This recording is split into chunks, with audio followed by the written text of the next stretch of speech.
Olá, saudações a todos. Então esse é o nosso segundo vídeo, não é isso? Nossa segunda aula em relação aos escritos apócrifos sobre a paixão de nosso Senhor Jesus Cristo, ou seja, escritos que são históricos, porque os livros apócrifos, como já mencionamos, eles não são livros canônicos, eles não estão no cânon da Escritura dos 172 livros, né?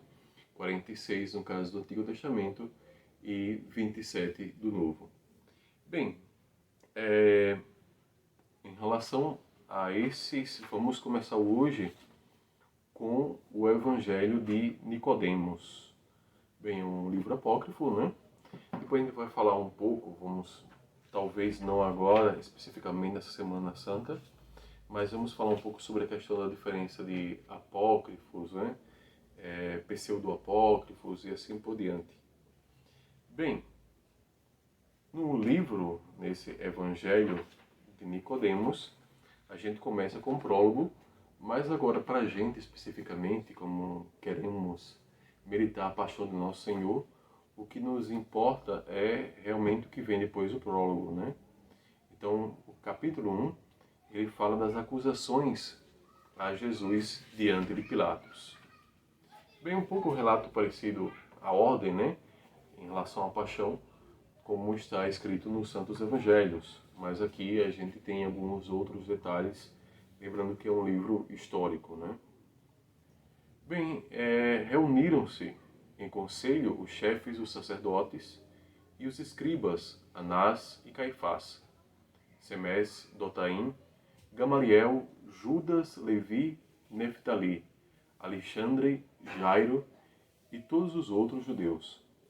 Apresentaram-se diante de Pilatos e acusaram a Jesus de muitas ações reprováveis. Eles diziam: sabemos que este é filho de José, o carpinteiro, e que nasceu de Maria.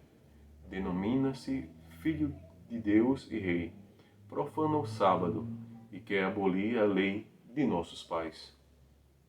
Perguntou-lhe Pilatos: que é que ele faz e o que pretende abolir? Responderam-lhe os judeus: temos uma lei que proíbe curar qualquer pessoa aos sábados. Este homem, no entanto, servindo-se de artifícios perversos, curou em dia de sábado coxos, entrevados, cegos, paralíticos, surdos e endemoniados. Pilatos indagou: com que espécie de artifícios perversos? Disseram: é feiticeiro. Pelo poder de Beelzebu, príncipe dos demônios, expulsou os demônios e todos a ele se submetem. Respondeu-lhe Pilatos: isto não é expulsar os demônios pelo poder de um espírito imundo, mas pelo poder do deus Esculápio. Esculápio, aqui inclusive no rodapé, ele explica: o deus da medicina na mitologia greco-romana. Bem, a gente vê aqui essa passagem que está contida nos Evangelhos, né? Onde isso mas não deixa de ter uma autoridade histórica esse livro. E é interessante o fato, por exemplo, para nossas meditações, poder pensar um pouco nisso. Jesus Cristo mesmo nos Evangelhos fala que eles acusavam a ele de um endemoniado, né? Que fazia os seus milagres realmente por Beelzebu. Então aqui, de uma certa forma, ele não está fugindo do que diz o Santo Evangelho. E claro, e a gente vê o que diz Nosso Senhor, né? Justamente falando contra isso. Se Beelzebu está contra Beelzebu, então ele é um líder, no caso, né? Como colocamos hoje em dia, ele vai perder a guerra, lógico, se os seus soldados estão contra ele. Bem, e continua o relato nessa primeira parte, né? Então Jesus é apresentado ao tribunal. Os judeus disseram então a Pilatos: pedimos a tua majestade que seja ele apresentado diante de teu tribunal para ser ouvido. Pilatos o chamou e perguntou-lhes: dizei-me como posso eu, que sou apenas governador, ouvir o rei? Responderam: não dissemos que ele é rei, mas que mesmo assim se denomina. Pilatos chamou o mensageiro e disse-lhe: Seja Jesus trazido à minha presença com toda a deferência. Deferência, no caso aqui, na dúvida, Pilatos preferiu tratá-lo como rei, né? Então, com todas as pompas, digamos assim, que merecem um rei, né? Com todas as honras que merece um rei. Então o mensageiro saiu e, ao reconhecer Jesus, prostou-se diante dele. Pegou o manto que levava na mão, estendeu-o no chão e disse-lhe: Senhor, passa por cima e entra. O governador te chama. Quando os judeus viram o que o mensageiro tinha feito, bradaram a Pilatos dizendo: Por que lhe mandasse o mensageiro, em vez de um simples criado, para fazê-lo entrar? Vê o que aconteceu. Logo que o mensageiro o encontrou, prostou-se diante dele e estendeu o seu manto no chão, fazendo passar por cima como se fosse um rei. Pilatos chamou o mensageiro e perguntou-lhe: Por que fizestes isto? Por que estendeste teu manto no chão e fizeste Jesus passar por cima dele? O mensageiro explicou: Senhor governador, quando me enviastes a Jerusalém, junto com Alexandre, vi Jesus sentado sobre um jumento. Os meninos dos hebreus o acompanhavam aclamando com ramos às mãos, enquanto outros estendiam suas vestes no chão, dizendo: Salva-nos tu, que está nas alturas, bendito que vem em nome do Senhor. Mais uma vez aqui a gente vê que tem mais coisas do que diz o relato do Evangelho, mas não foge realmente à letra do Evangelho, né? Interessante que isso falávamos ontem no vídeo, né, em relação à entrada triunfal de Jesus em Jerusalém. Então os judeus acusam o mensageiro. Os judeus começaram a interpelar o mensageiro gritando: Os filhos dos hebreus o aclamam em hebraico, como compreendestes? A que corresponde aquelas palavras em grego? Perguntou-lhe Pilatos: Como é em hebraico o que eles diziam? Responderam: Hosanna, Membromer, Baruch Amma Adonai. Perguntou-lhe Pilatos: E que significam Hosanna e as outras palavras?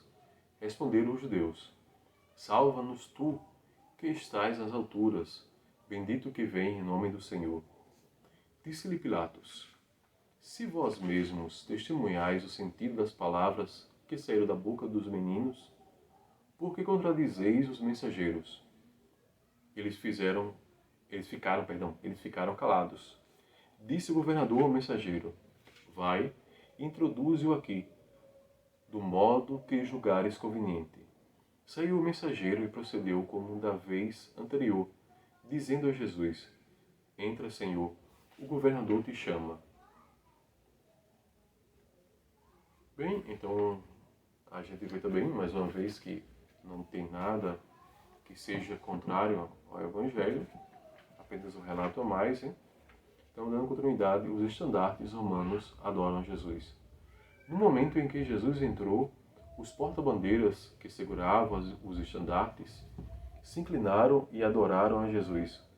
Os judeus que viram a posição dos estandartes, o modo como se tinham inclinado e adorado a Jesus, começaram a protestar contra os porta-bandeiras. Pilatos, porém, lhes disse: Não vos causa admiração ver como as efígies dos estandartes se inclinaram e adoraram a Jesus?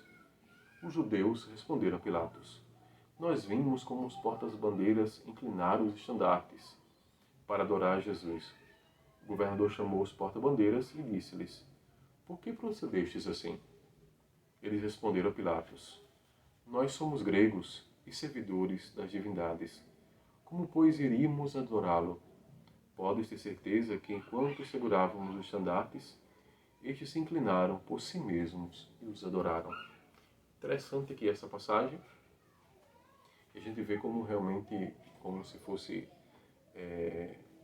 um milagre, né? Os estandartes sozinhos adoraram o Nosso Senhor. Como a questão de Santo Antônio com o burro, né? O burro, não sei se vocês conhecem essa história, em que um cidadão, ele duvidando da presença de Jesus na Eucaristia, ele fez com que o burro jejuasse colocou um feno do lado, quando passou o Santíssimo, também Santo Antônio jejuou.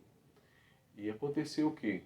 Jejuar no sentido, deixou o burro com fome, né? O homem, para que o homem procurasse o feno e não a Jesus sacramentado. E o feno estava lá um dia, o burro estava comendo feno, mas quando passa Jesus sacramentado, Santo Antônio com Jesus sacramentado, o burro vai e se inclina como se estivesse de joelhos para Jesus sacramentado. Aconteceu aqui algo semelhante, né? Lembrando que é um livro apócrifo, muitas coisas não necessitamos, digamos, somos obrigados a acreditar, mas não deixa de ser um fato histórico, quer dizer, um livro histórico, não pela antiguidade também, e também porque muitos o citam, né, os santos padres citam muitos desses apócrifos. Bem, os portas-bandeiras são inostentados. Disse então Pilatos aos chefes das sinagogas e aos anciãos do povo: escolheis vós mesmos alguns homens corpulentos e vigorosos. Segurarão os estandartes para vermos se eles se inclinam por si mesmos. Os anciãos dos judeus escolheram 12 homens corpulentos e vigorosos e os obrigaram a segurar os estandartes em grupos de 6, junto ao tribunal do governador.